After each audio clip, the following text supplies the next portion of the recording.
देशमुख जी तो हमारा फोन तक नहीं उठा रहे हैं और यहाँ वो रिहान को कॉल पे कॉल कर रहे हैं। हाँ जी सर, बोलिए। रिहान तुम कहाँ हो? सर मैं वरदान के ऑफिस में बैठा हूँ। ठीक है, तुम वहीं रुको, मैं भी वहीं आ रहा हूँ। ऑर्डर के बारे में कुछ जरूरी बात करनी है तुमसे। Okay sir.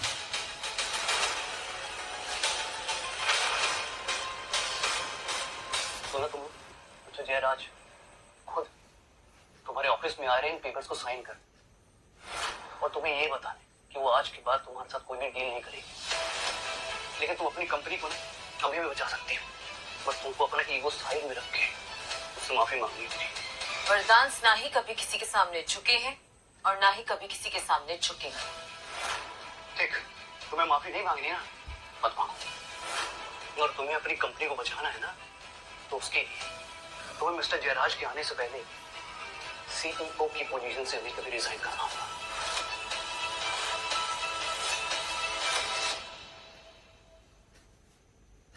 बचा ही क्या है, आप रिजाइन कर दीजिए और कंपनी से चली जाइए।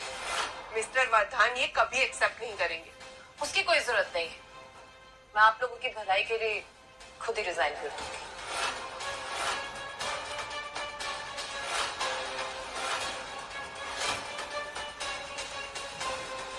काव्या रुक जाओ,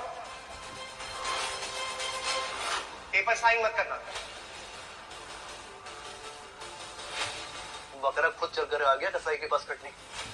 मुझे मारने में तो बहुत मजा आएगा। मजा तो अब आएगा।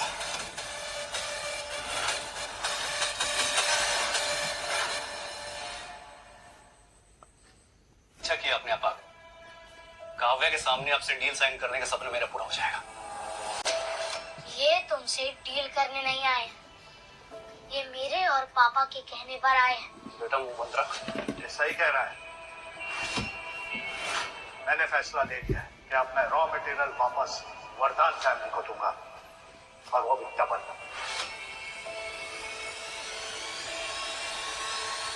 सर अगर मुझसे कोई गलती हुई तो हम बैठ के बात कर सकते हैं सर, लेकिन आप इस तरह अपने वादे से मुकर नहीं सकते। चुप करो, देशमुख तुम्हें सफाई देगा। तुम्हारी इतनी औकात नहीं हुई है बच्चे, और वैसे भी शौर्य तुमसे लाख लाख गुना काबिल है और नेक दिल है,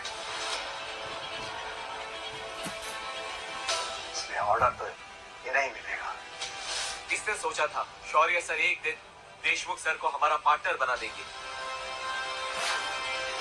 शौर्य सर तो छुपे रुस्तम निकले। सर अगर आप साइन कर दे तो? हाँ, हम साइन जरूर करेंगे, लेकिन पहले शौर्य और आशु एक वादा पूरा करें जो हमें दिया है। कैसा हो?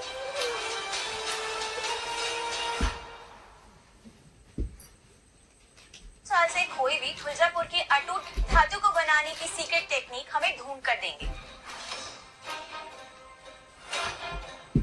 क्या सोचकर तुम दोनों ने वादा किया था?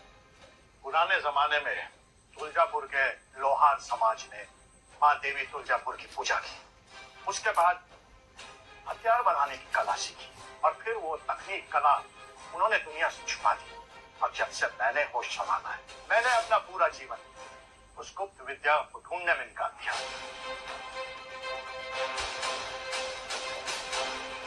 तुम्हारे बेटे के कहने पर हम अपना ये खानदानी हथियार यहाँ पर लेकर आए हैं, तो बताइए वो सीक्रेट टेक्निक कहाँ है?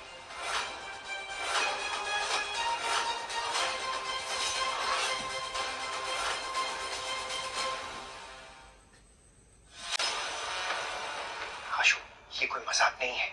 तुम्हें इसके बारे में किसने बताया? मेरे अंदर की आवाज ने बताया पापा। अंदर की? आपके दूध पीते बच्चे में बताएंगे इस प्राचीन तकनीक के बारे में? ये दोनों सिर्फ हमारा समय बर्बाद कर रहे हैं सर, और कुछ नहीं।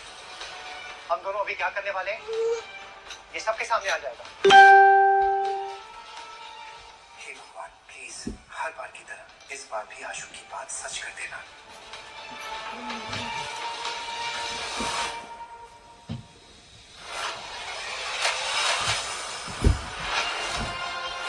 ये क्या किया तुमने? मैं तुम्हें जिंदा नहीं छोड़ूंगा।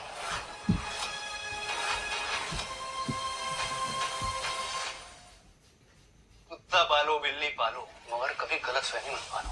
काव्या, तुमने इस आदमी को समझदार समझने की गलतफहमी कैसे पाल ली? देशमुख खानदान जब वादा करता है ना, कहावतें बनती है, और जब सजा देता है तो मिसाल बनती है। मैं तुम दोनों को ऐसी सजा दूंगा कि लोग मिसाल नहीं देंगे, चेतावनी देंगे। एक मिनट, सजा देने से पहले आप अपने इस भाले को देखे ही नहीं। बस करो आशु बेटा, पहले बहुत नुकसान हो चुका है। और इस नुकसान की भरपाई तो वरदान इस जेल में तो चुका नहीं पाएगा। उसकी जरूरत नहीं है, इसका फैसला देशमुख परिवार लेगा। गार्ड्स, पकड़ लो इन दोनों को। रुको,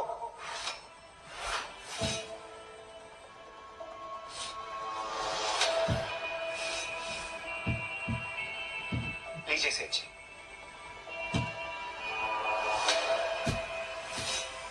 जिसकी आपके परिवार को सदियों से तलाश थी, तुलजापुर की अटूट धातु को बनाने की असली तकनीक है।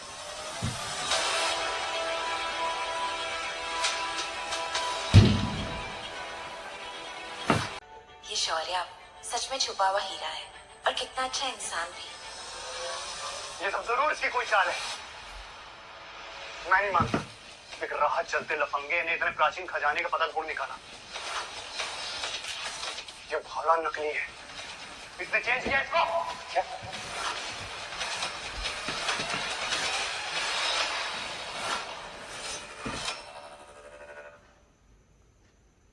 तुम होते कौन हो सही या गलत का फैसला करने वाले? हाँ, रेहान, रेहान रुक जाओ, ये एकदम सही कह रही है। ये भाला ना हमेशा स्ट्रिक्ट सिक्योरिटी में रहता है, इसको बदलना तो दूर, इसे कोई छू भी नहीं सकता। प्लीज ये बंदूक नीचे करो। देखा, देशमुख परिवार की बेटी को किसी पे शक नहीं। दफा हो जाओ यहाँ से। ठीक, चलो जाता हूं। मगर आज तेरी जान लेकर जाऊंगा मैं।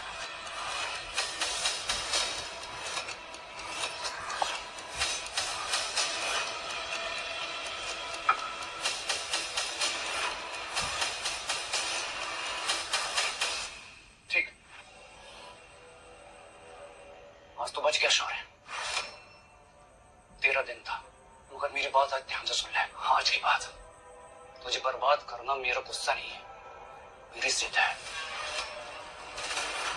और रेहान की जिद हमेशा खून से लिखी जाती है। Get out.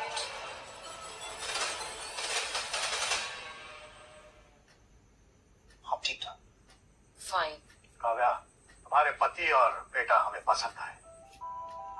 खूब सोची समझी चॉइस है तुम्हारी। आप मेरी तारीफ कर रहे हैं या इनकी? सच कहूं, अगर तुमने इनसे शादी नहीं की होती तो मैं अपनी पोती की शादी इनसे करवा देता।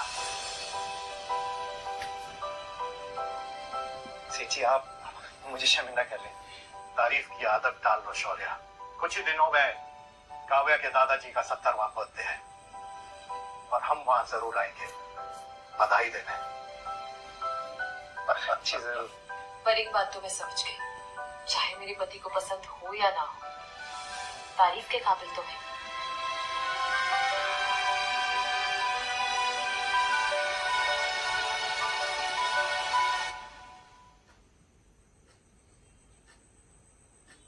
आशु, तुम्हारे दादू के लिए ना हम गिफ्ट एंटीक स्ट्रीट से ही खरीद कर देंगे।